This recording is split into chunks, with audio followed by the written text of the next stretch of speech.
Today in Capechi's Corner, we're going to simplify radicals, and this will be day one. When we're simplifying radicals, we need to make sure we understand the product property. And what happens is we're going to break apart what we have so far. So if I have the square root of a number, I can actually break that up into factors. So if it's a times b, I can break that up into two different radicals. But the one thing I have to be aware of is a has to be greater than or equal to 0, and so does b. So for example, in this square root of 40, I'm going to look for the highest perfect square, which we'll talk about in more detail in the next few problems, which is 4. So I'm going to take the square root of 4 times the square root of 10, since 4 times 10 gives us 40. 4 is our perfect square, so the square root of 4 is 2. Now it's important that you know that the square root of 4 is 2, not the square root of 2. And then there is no perfect square that goes into 10, so our final answer is going to be 2 root 10. Now I have a note down here in yellow that you always want to list the highest perfect square first. It just makes it easier when it's time to simplify. Now here are some steps in simplifying radicals that we're going to want to follow. The first step we're going to look at is is it a perfect square? If it is, then you're going to simplify and you're done. If it's not, then we're going to go on to the next step. And the next step says, what's the highest perfect square that divides evenly into the radicand? And we're going to use our perfect square table for that, our chart, and or your calculator. And we're going to start with the highest number possible that will go into that radicand evenly. And our last step is to simplify. Now it's time for us to practice. So on the right hand side here, I have the perfect square table. So for instance, 1 squared is 1. 2 squared is 4. So these green numbers, they're our perfect square. They're the ones we're going to be trying to use when we're simplifying our radicals. So if we look at number 1, square root of 12. My first step is to decide if 12 is a perfect square. It's not. It would be right there in between there if it were a perfect square, which it's not. So now at this point, I'm going to go up the table. So I'm going to start here and see what the highest perfect square is that divides evenly into 12. I look at 9. 9 does not go evenly. And then I look at 4. 4 does go evenly. So I'm going to list that one first, square root of 4. And I know that 4 times 3 gives me 12, so I multiply that by the square root of 3. The square root of 4 is 2. Again, it's not the square root of 2, it's 2. 2 root 3. That's my final answer. Now I'll do the same thing for number 2, the square root of 50. I look in my chart. If 50 were a perfect square, it would be right there, so that's where I'm going to start. And I'm going to go up the table to try to figure out what the highest perfect square is that goes into 50. I look at 49, doesn't go evenly. 36 doesn't go evenly. 25, however, does. So that's the square root of 25. 25 times 2 gives me 50. And then the square root of 25 is 5. So I get 5 root 2. In number 3, the square root of 32, again, we're going to start here. 32 is not a perfect square. 25 does not go evenly, but 16 does. So this becomes the square root of 16 times the square root of 2, which simplifies to 4 root 2. Now this is what happens if you don't use the highest perfect square. If I look at 32, and let's just say it went a different way. If I look at the square root of 32 and I say, well, I know 4 goes into 32. I can say the square root of 4 times the square root of 8. The square root of 4 is 2, so I have 2 root 8. However, 8, it has a perfect square that goes into it, so I'm not done simplifying it. So I would have to keep going. 2, again 8, the highest perfect square that goes into 8 is 4. 4 times the square root of 2, which gives me 2 times the square root of 4 is 2, root 2, which gives me 4 root 2. Now if you notice, I have the same answer, but if I use my table and start with the highest perfect square, I'm going to get there a lot quicker. So that's why I like to use the table. It just gets me there a little quicker and a little bit more efficiently. And looking at number 4, I have the square root of 121. And again, my first step is always to look at my table, and I notice that 121 is a perfect square. It's right here, it's 11 squared, so I don't even have to do anything. That answer is 11. Number 5, we have the square root of 98. Now again, on my chart, 98 would be here. Not a perfect square, so I'm going to start going up. 81 doesn't go evenly, either to 64, but 49 does. So square root of 49, 49 times 2 gives me 98. So that simplifies to 7 root 2.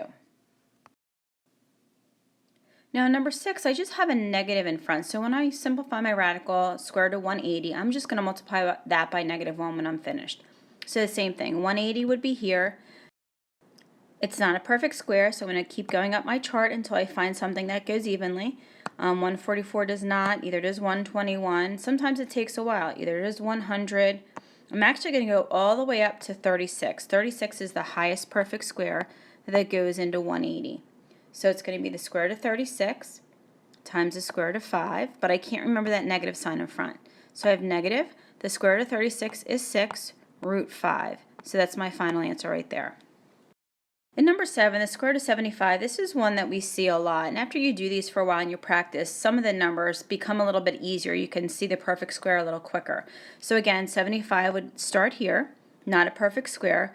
I keep going up until I get to 25. That's my highest perfect square that goes evenly into 75. So that's the square root of 25 times the square root of 3, which gives me 5 root 3. Now number 8.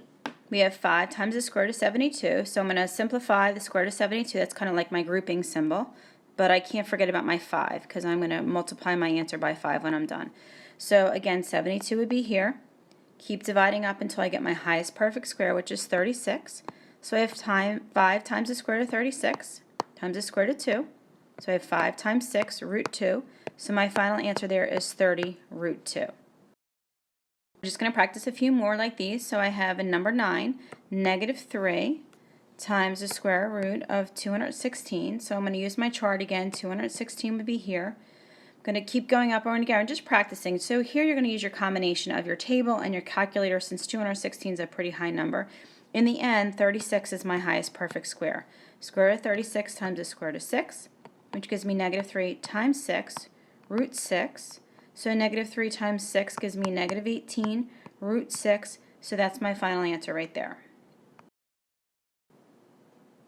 Number 10, the square root of 48. Again, that's a common one we see a lot, and I know that 4 goes into that. I can see that. But again, I want to make sure that that's not my highest perfect square, because I think there might be something else. Anytime a number is divisible by 4, 16 often goes into it. So that's just one thing you want to be aware of. So we want to just be careful. So 48 would be here, not a perfect square. 36 doesn't go evenly, either does 25. However, 16 does. So that's going to be the square root of 16 times the square root of 3, because 16 times 3 gives me 48. So my final answer right there is 4 root 3. Now we're going to move on to using the quotient property. And what that says, quotient means an answer to a division problem. So if I have something like the square root, which is over a fraction, a over b, I can split that into 2 radicals. So I have the square root of a over the square root of b. Now a has to be greater than or equal to 0. B has to be greater than 0 because we know I can't have a 0 as a denominator. So for example, if we look at the square root of 4 over 9, I can split that. So I'm going to do the square root of 4 over the square root of 9. I know the square root of 4 is 2, and I know the square root of 9 is 3. I always see if I can simplify my fraction when I'm done. In this case, I can't, so there's my final answer. Let's practice some. So in number 1, again, I have the square root of 25 over 81. So the first thing I'm going to do is I'm going to split it. So the square root of 25 over the square root of 81.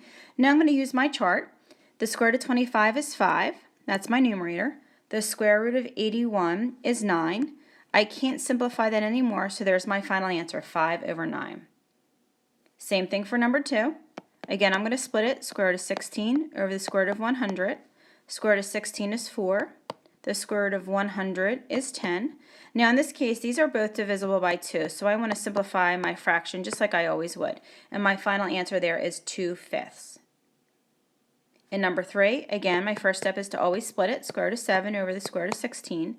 Now I notice the square root of 7, which would be right here on my table. It's not a perfect square. If I go up, the square root of 4 does not go evenly. All those 1 times 7 gives us 7. It doesn't really help me simplify that radical. So I'm just going to leave the square root of 7 at the top. That's as simplified as I can get. However, my denominator, square root of 16, is 4. So my final answer is going to look like that, the square root of 7 over 4. And number 4, again, I have to remember to multiply my answer by -1 when I'm done. I'll split it, the square root of 1 over the square root of 36 is equal to, again, I can't want to forget my negative sign there. Square root of 1 is 1. The square root of 36 is 6. So my final answer there is negative 1/6. Now our last few problems today are a little bit different. So in number 5, I have the square root of 27 over 75. They're both fairly big numbers. Now again, I could split that and make that square root of 27 over the square root of 75. But there's actually a little easier way. I noticed that both of these numbers are divisible by 3. So let's see what happens if I divide the top and bottom by 3. When I do that, the square root of 27 over 75, I take 27 divided by 3 and I get 9. And I take 75 divided by 3, and I get 25. So these are numbers that are a lot easier for me to work with. So I get the square root of 9, again I'm going to split it, over the square root of 25, gives me 3 over 5, which is my final answer. Now, if I had split it 27 over 75, I would still get that answer, 3 over 5. It would just be a lot more work. So we want to always look to see if we can simplify our fraction before we split it. Let's practice one more. In number 6, the square root of 80 over 45, I know that they're both divisible by 5, so I'm going to do that first. Divide top and bottom by 5, and I end up with 80 divided by 5 gives me 16, and then 45 divided by 5 gives me 9. So again, now I'm going to split it, square root of 16 on the top over the square root of 9, and I end up with 4/3 as my final answer.